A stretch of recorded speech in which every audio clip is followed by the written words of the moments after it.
KEAM എക്സാമിന് വേണ്ടിയിട്ട് അടിപൊളിയായിട്ട് പ്രിപ്പയർ ചെയ്യുന്നവരാണ് നിങ്ങൾ. അപ്പോൾ നിങ്ങൾക്ക് ഒരുപാട് കൺഫ്യൂഷൻസ് ഉണ്ടായിരിക്കില്ലേ? അതിൽ മെയിൻ ആയിട്ടുള്ള ഒരു കൺഫ്യൂഷനാണ് നമ്മുടെ +1 +2ന്റെ മാർക്കും KEAMും തമ്മിലുള്ള കണക്ഷൻ അല്ലേ. അപ്പോൾ ഒരുപാട് പേർക്ക് ഡൗട്ട് ഉണ്ട്, +1 +2ന്റെ ഒന്നിച്ചുള്ള മാർക്കാണോ KEAM എക്സാമിന് വേണ്ടി കൺസിഡർ ചെയ്യുന്നത്, അതോ +2ന്റെ മാർക്ക് മാത്രമായിട്ടാണോ KEAM എക്സാമിന് കൺസിഡർ ചെയ്യുക? ഇനി ഇതിൻ്റെ ഒന്നും ആവശ്യമില്ലേ? +1 +2ഉം KEAMും തമ്മിൽ ഒരു തരത്തിലുള്ള ബന്ധവുമില്ലേ? ഇനി ഒരുപാട് കാര്യങ്ങൾ ചിന്തിക്കുന്നവരാണ് നിങ്ങൾ. അപ്പോൾ നിങ്ങൾക്ക് ഒരു ഫുൾ ക്ലാരിറ്റി തരാൻ വേണ്ടിയിട്ടാണ് മിസ് വന്നിട്ടുള്ളത്. സോ ഈ ഒരു വീഡിയോ എൻ്റെ കുട്ടികളെ മുഴുവനായിട്ട് കാണാൻ നിങ്ങളുടെ എല്ലാ ഫ്രണ്ട്സിനും എന്ത് ചെയ്യുക, ഷെയർ ചെയ്ത് കൊടുക്കാൻ മറക്കരുത് കേട്ടോ. അപ്പോൾ നമ്മൾക്ക് എല്ലാവർക്കും അറിയാം, KEAM എക്സാം എന്ന് പറയുന്നത് നമ്മുടെ എഞ്ചിനീയറിംഗ് ഫാർമസി കോഴ്സുകളിലേക്കാണ് നമ്മൾ മെയിനായിട്ട് നമ്മുടെ കേരളത്തിലുള്ള ഒരു പ്രധാനപ്പെട്ട എൻട്രൻസ് ആണ് നമ്മുടെ KEAM എക്സാം എന്ന് പറയുന്നത് അല്ലേ. അപ്പോൾ ഇതിൻ്റെ റാങ്ക്, ഇതിൻ്റെ സ്കോർ എന്ന് പറയുന്നത് വളരെ ഇമ്പോർട്ടൻ്റ് ആയിട്ടുള്ള കാര്യമാണ്. അപ്പോൾ അതിന് വേണ്ടിയിട്ടാണ് നമ്മൾ എല്ലാവരും ഇപ്പോൾ പ്രിപ്പയർ ചെയ്തുകൊണ്ടിരിക്കുന്നത്.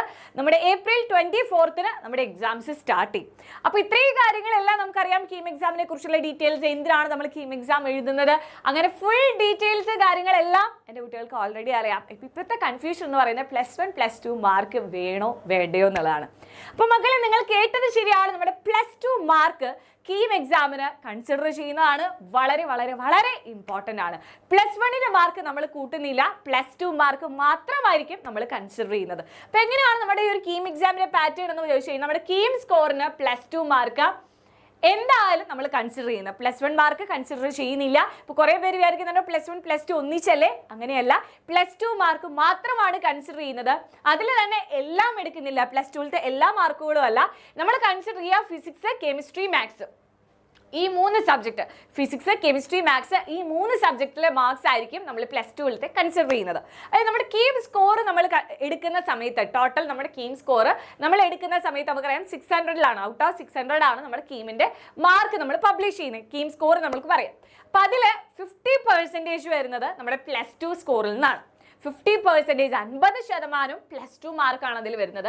ബാക്കി 50% ആണ് നമ്മുടെ എഴുതുന്ന എൻട്രൻസ് എക്സാം നിങ്ങൾ എഴുതുന്നുണ്ടല്ലോ, അപ്പോൾ അതിൽ നിന്നും എടുക്കുന്നത് 50% ആണ്. അപ്പോൾ മൊത്തം നമ്മുടെ KEAMന്റെ ഔട്ട് ഓഫ് 600 നമ്മൾ സ്കോർ നോക്കുന്ന സമയത്ത് 300 സ്കോർ നമ്മുടെ +2 മാർക്കിൽ നിന്നാണ് വരുന്നത്. അതുപോലെ തന്നെ 300 ഔട്ട് ഓഫ് 300 വരുന്നതാണ് നമ്മുടെ എൻട്രൻസ് എക്സാമിന്. അപ്പോൾ ഇത് രണ്ടും വളരെ ഇമ്പോർട്ടൻ്റ് ആണ്. അപ്പോൾ നിങ്ങൾ കുറേ പേര് വിചാരിക്കുന്നുണ്ടായിരിക്കും, ഇപ്പോൾ എൻട്രൻസിന് മാർക്ക് കുറഞ്ഞു പോയി കഴിഞ്ഞ് കഴിഞ്ഞാൽ +2ന് നല്ല മാർക്ക് ഉണ്ട്, എൻട്രൻസിന് എക്സാം എഴുതിയ സമയത്ത് മാർക്ക് കുറവാണ്, നമുക്ക് മാർക്ക് കിട്ടാനുള്ള KEAMന്റെ സ്കോർ വളരെ നല്ല സ്കോർ കിട്ടാൻ സാധ്യത ഉണ്ട്.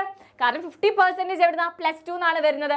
ഇനിയിപ്പോൾ +2ൽ നല്ല മാർക്ക് കുറഞ്ഞു എന്നാണ് എൻട്രൻസിന്, രണ്ടിനും ഒരേപോലെ മാർക്ക് കുറവാണെന്നുണ്ടെങ്കിൽ അവർ ഭയങ്കര ഒരു ഡേഞ്ചർ സോണിലാണ്. രണ്ടും ഉണ്ട്, അതായത് രണ്ടിനും ഈക്വൽ ഇമ്പോർട്ടൻസ് ആണ്. ഇപ്പം എൻട്രൻസ് എക്സാം ആയാലും +2 ആയാലും രണ്ടും ഈക്വലി ഇമ്പോർട്ടൻ്റ് ആണ്. കാരണം 50% വെച്ചിട്ടാണ് നമുക്ക് വരുന്നത്. അപ്പോൾ +2 എക്സാംസ് ഓൾറെഡി കഴിഞ്ഞു, നമുക്ക് എല്ലാവർക്കും അറിയാം അതിലെങ്ങനെയായിരിക്കും ഏകദേശം റാങ്ക്, കാര്യങ്ങൾ എങ്ങനെയായിരിക്കും മാർക്ക് എന്നുള്ളത് നിങ്ങൾക്ക് തന്നെ അറിയാമല്ലേ. ഫിസിക്സ്, കെമിസ്ട്രി, മാത്സ് ഇതിലെങ്ങനെയാണ് മാർക്ക് എന്നുള്ള കാര്യം നിങ്ങൾക്ക് തന്നെ അറിയാവുന്നതാണ്. അപ്പോൾ ആ മാർക്സ് എന്തായാലും ഇതിലേക്ക് ആഡ് ഓൺ ആവുന്നുണ്ട്. അപ്പോൾ എല്ലാവരും അതിനനുസരിച്ചുള്ള പ്രിപ്പറേഷൻ വേണം സ്റ്റാർട്ട് ചെയ്യാനായിട്ട്. അപ്പോൾ നമ്മുടെ എൻട്രൻസ് എക്സാമിന് നിങ്ങൾ അടിപൊളിയായിട്ട് പ്രിപ്പയർ ചെയ്യാൻ നമുക്കറിയാം. നമ്മുടെ KEAMന്റെ സിലബസും കാര്യങ്ങളെല്ലാം എൻ്റെ കുട്ടികൾക്ക് അറിയാം.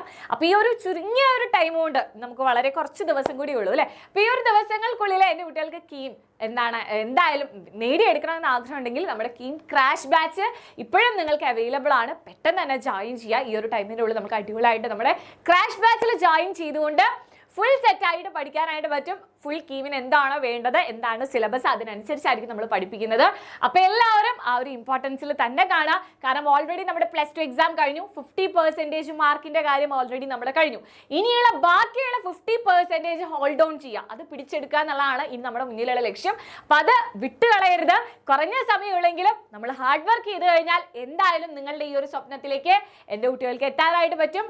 So keep dreaming. നിങ്ങൾ സ്വപ്നം കാണുക, അതിനുവേണ്ടി ഹാർഡ് വർക്ക് ചെയ്യുക, അടിപൊളിയായിട്ട് പഠിക്കുക. അപ്പോൾ നമ്മുടെ ക്രാഷ് ബാച്ചിൽ ജോയിൻ ചെയ്യാൻ താല്പര്യമുള്ളവർ താഴെ കാണുന്ന നമ്പറിൽ കോൺടാക്ട് ചെയ്യുക. ആൻഡ് ഈ ഒരു ഇൻഫർമേഷൻ നിങ്ങളുടെ ഫ്രണ്ട്സിനൊക്കെ എത്തിയാൽ ഷെയർ ചെയ്ത് കൊടുക്കുക.